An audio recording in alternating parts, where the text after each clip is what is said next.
Oi gente, o nosso vídeo de hoje é uma entrevista que a gente fez com a Sophy Banks, uma psicoterapeuta que estuda a importância das transições internas para que as transições externas aconteçam. A Sophy trabalhou com engenharia e computação, o que faz com que ela tenha uma visão sistêmica e aplique isso ao campo da psicologia e do desenvolvimento pessoal. Vamos ver a conversa que ela teve com a gente.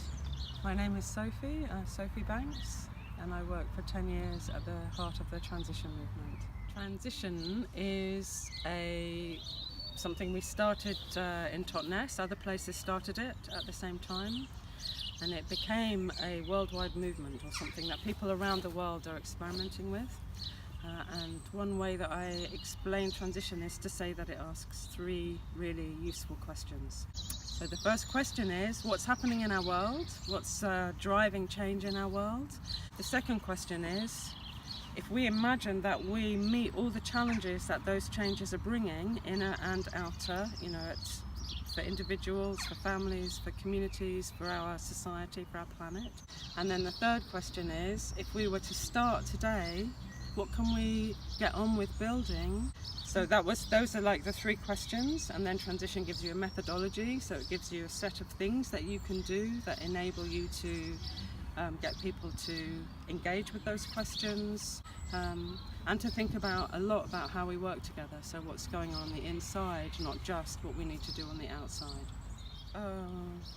One of the things that I saw in movements for change is that they tend to focus either on the outer or the inner. So if we have a belief that nature is like an infinite mother that's always going to take care of us and we can do anything we like to her body, then it makes sense that we would make a very extractive industrial system. So this separation that we seem to have, especially in the West, that doesn't exist in probably most of the human cultures that have kept spirituality, a sense of consciousness and the material world being interwoven. It's a very particular thing we have, that they've become so separate in our culture. So I was really interested that those two things came back together at the start of the transition movement, and we've been holding the tension because in many places they still try to divide, and we have people who say we haven't got time to do all the inner work because we've got to get on and save the climate, or get people out of poverty, but for me they're not separable. And if we just focus on the action and we are constantly driven by a sense of urgency, actually we recreate systems of power over and domination. And one of the things that I feel like I've really learned is this thing of the balance between the task that we have and the relationships. And for me that's part of the whole kind of underpinning worldview shift that we need to make, is to make relationships and care of each other, care of the natural world, care of myself, much more central to what we think is important and what gives life meaning. And what I saw is that this is a kind of proposition. I often say it's not the truth, which is very aligned with your website, that I think humans make the best decisions and we create the best possibilities for good outcomes when we're in a state where we feel relaxed, where we feel resourced, empowered, valued, connected, and emotionally and physically safe. So our inner state is really important to creating what we want out in the world. So pauses are really important, and it's a real discipline in a culture that encourages us to be on the go 24/7, to make those times of pause and really listening to ourselves and to each other. And another structure or another practice is to include really noticing what's going well.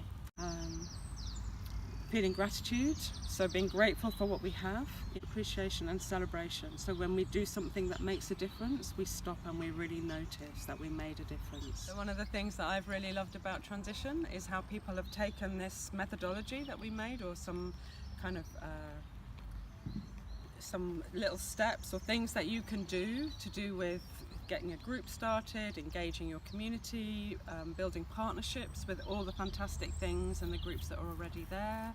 So we take these kind of ingredients, and then in each place people have made their own recipe out of it. And sometimes we would say on the trainings that we did for transition, don't do transition, make something better. So for me, transition's part of this huge kind of bubbling pot of different projects and things that people are trying. They're all experiments. We don't know what's going to take us really to this future that we all need, and we need something different to happen in the future to what's been happening in the past in the modern world. But local ideas and local knowledge and local solutions, you know, we saw could be a really, really effective part of the map, of the picture. So yeah, go do great things in your community and experiment and have fun with it.